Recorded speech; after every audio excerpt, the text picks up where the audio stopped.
आज हम लखनऊ में प्रेस क्लब के सामने खड़े हैं और प्रेस क्लब में ड्राइवर समाज पार्टी ने लोकसभा चुनाव लड़ने का ऐलान किया है।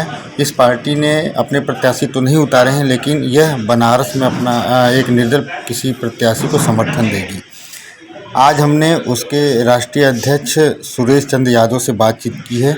आइए सुनते हैं उन्होंने क्या कुछ कहा। आप ड्राइवर समाज पार्टी के राष्ट्रीय अध्यक्ष हैं सुरेश चंद्र यादव जी। तो आप लोगों ने पार्टी बनाई है और आप प्रत्याशी आपने अमरोहा का उतारा था, जहां पे डीएम ने उनका पर्चा निरस्त कर दिया। जी। तो आप लोग का जो अगला प्लान है क्या है?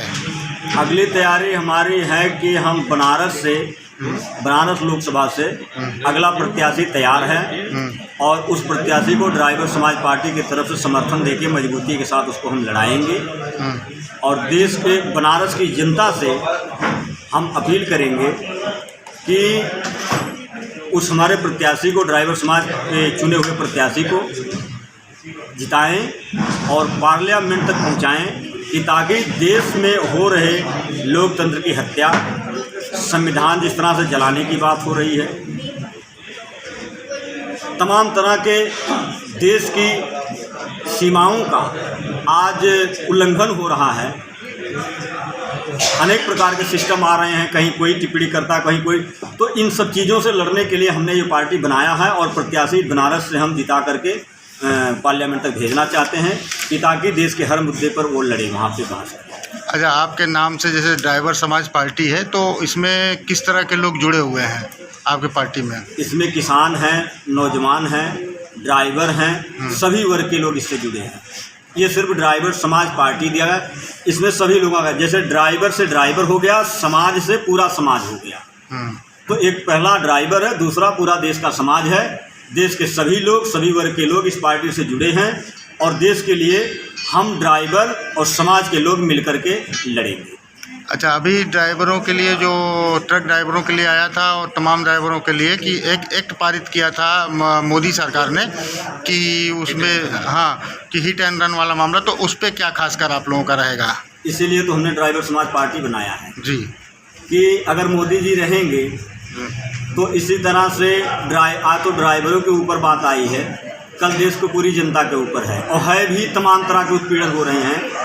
तो हम देश की जनता से यही अपील कर रहे हैं कि यदि हिट एंड रन कानून को हटाना है तो देश से मोदी जी को हटा दो सत्ता से। ये सत्ता पर रहेंगे तो इनको जो भी समझ में आएगा, गलत सही जो भी समझ में आ रहा है, वो सब कानून लागू करते जाएंगे और देश के लोग इसका शिकार होंगे और इससे हमेशा उत्पीड़न लोगों का बना रहेगा। इसलिए ये मोदी जी सत्ता पे बैठने के काबिल नहीं है और ना तो इस कुर्सी के लायक है, इसलिए देश की जनता इन्हें हटा दे। अच्छा, अभी जैसे लखनऊ या पूरे उत्तर प्रदेश में नगर निगम है, परिवहन विभाग है, उसमें संविदा पे बहुत से ड्राइवर रखे गए हैं, ठेकेदारी प्रथा पे है, तो उनका शोषण किया जाता है, तमाम तरह की चीज़ें होती हैं।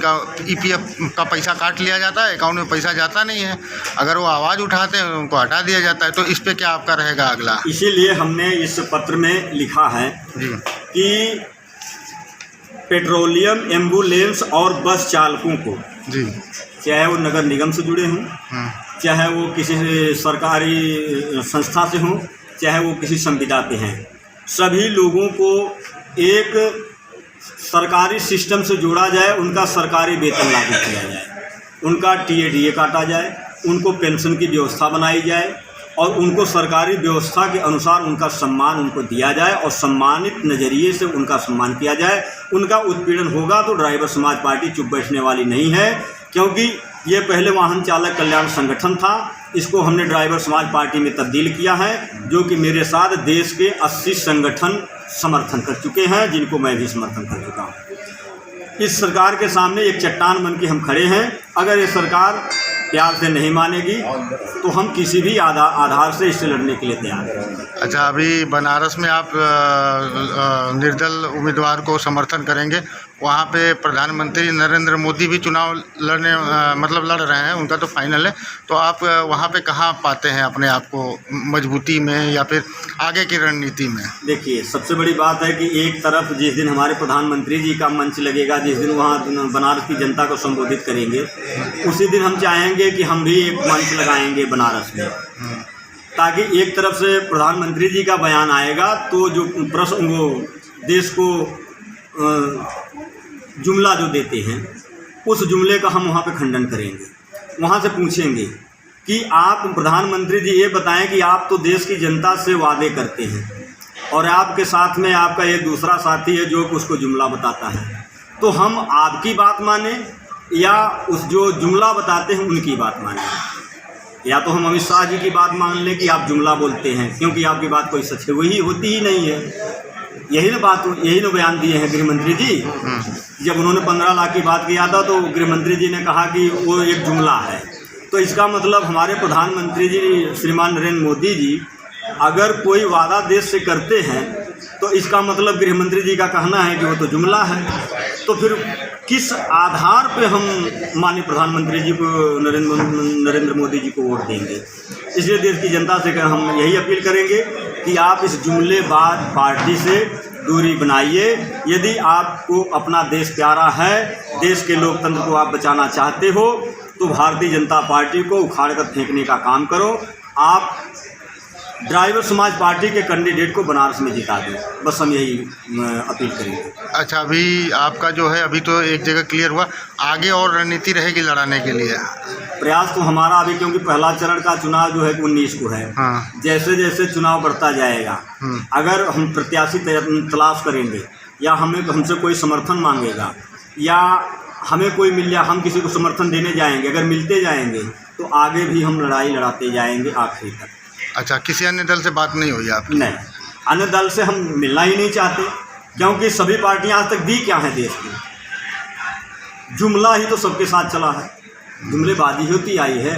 असल मुद्दा ये है जिसको हमने कह दिया है कि इंसान को 4 चीज़ की ज़रूरत है, रोटी, कपड़ा, मकान और सम्मान।